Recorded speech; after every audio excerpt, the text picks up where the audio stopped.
On a summer evening, tragedy struck.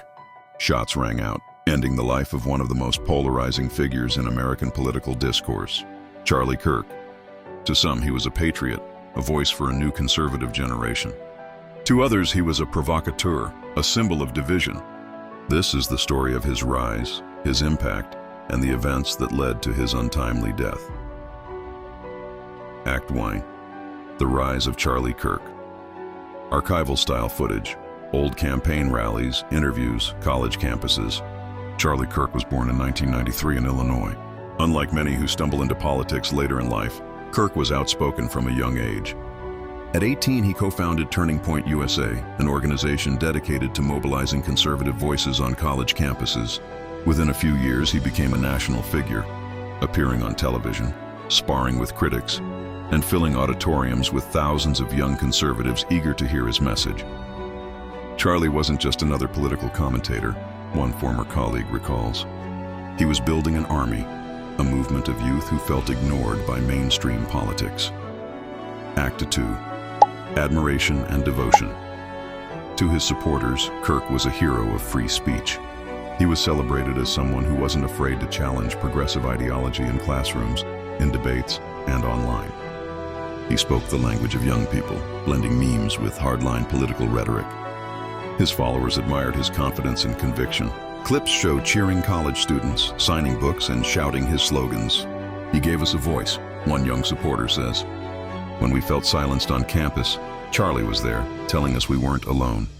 At 3, controversy and criticism. But admiration was never universal.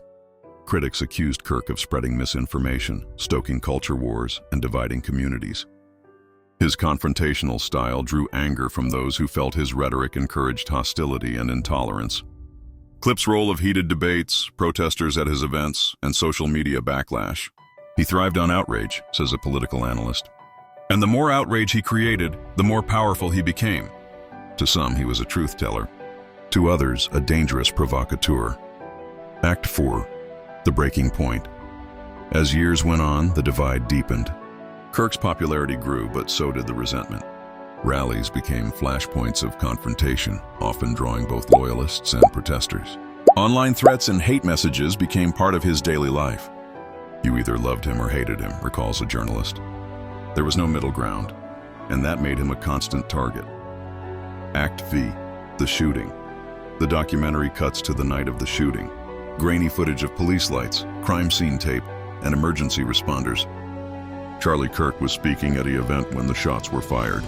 Chaos erupted, supporters screamed. Within moments, he was rushed to the hospital, but his injuries proved fatal. The shooter was apprehended hours later, a lone actor whose motives are still debated.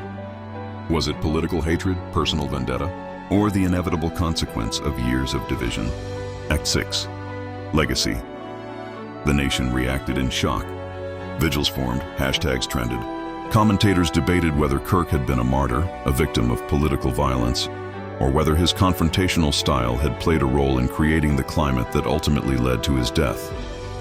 Charlie Kirk's story is the story of modern America, the narrator reflects. A nation where speech is free, but never without consequence. Where one man's voice can inspire millions and enrage millions more. If you like this video, please like, share, and subscribe for more content. Until next time.